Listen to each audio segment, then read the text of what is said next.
You don't have to ask people overseas why they're being immunised against COVID-19. The infection rate is going up, hospitalisations are going up, the daily death toll remains stubbornly high. It's to save lives and escape from lockdown, and the demand is huge. For Australians, it's more about making us safe and opening up borders, and we were promised a lot.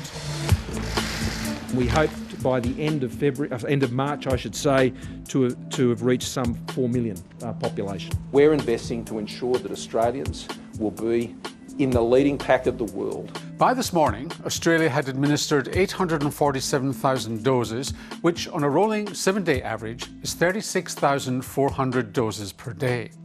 That's a lot fewer than Professor Tony Blakely of the University of Melbourne has modelled to get us there. The higher the vaccine coverage, unsurprisingly the better, so we do want to be heading well north of 75% vaccine coverage to dampen things down. And by the time we get people my age and younger, so middle-aged adults vaccinated, we can start opening up our borders, but not really before then. Remember, we do need 2 doses to be fully covered, but the promise has changed to getting 1 dose by the end of October to everyone who wants the vaccine. The worry, though, is that winter is coming.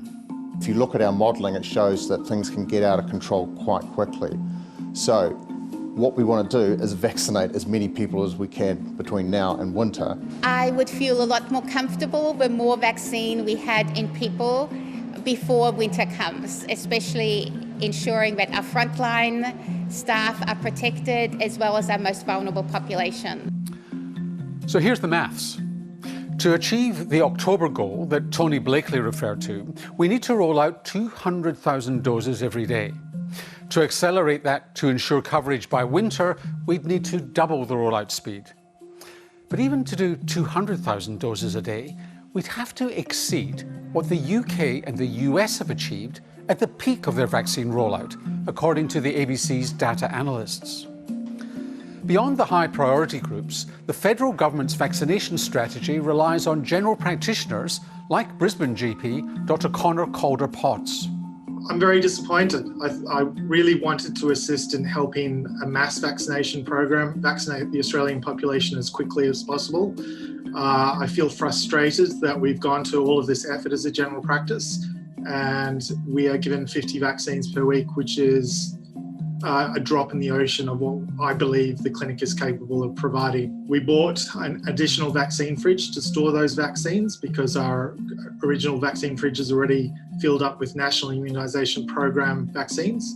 I hired a couple of other nurses in preparation for providing those vaccines. There have been issues around transparency. There's been very little communication about why my clinic in particular was only allocated 50 vaccines per week.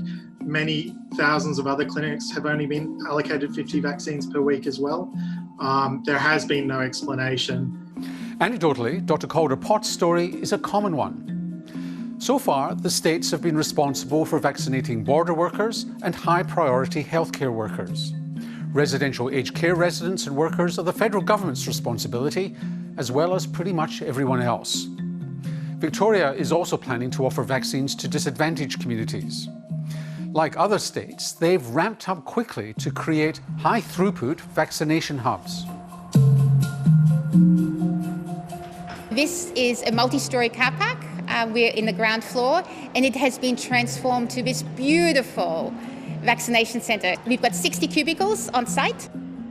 Professor Marion Kaner, when she worked in the United States, was heavily involved in the flu vaccine rollout in the 2009 influenza pandemic. There were significant logistics involved, but there wasn't a single day that we had any boxes of vaccine that sat with us. Vaccine on a shelf doesn't help anyone. You really want to ensure that you rapidly get vaccine into people's arms. At the moment, our biggest problem is we don't have sufficient supply of vaccines. So why are we still not at 200,000 a day? And why are GPs like Connor Calder-Potts only getting dribs and drabs? Countries such as the UK and the US were ahead of us in negotiating suppliers such as Pfizer and Moderna, and to a varying extent have relied on specialised vaccination centres. Another reason is indeed supply.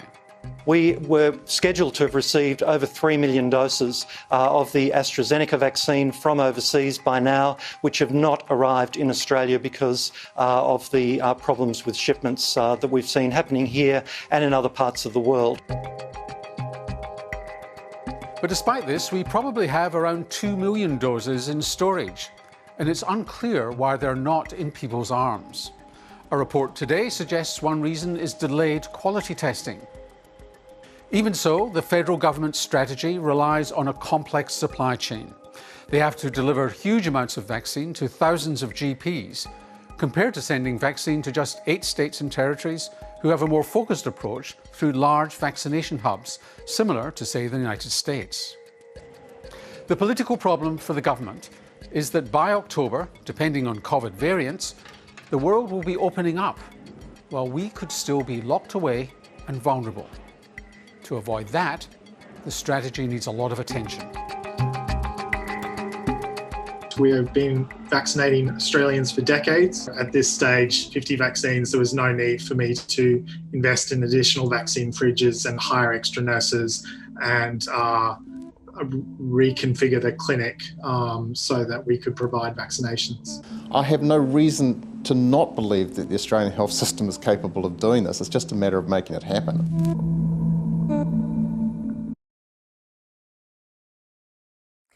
Hi, I'm Lee Sales. Thanks for watching this story. If you'd like to watch more of 730's stories, they are on the left of your screen. And tap on the button below to subscribe and get the latest from ABC News.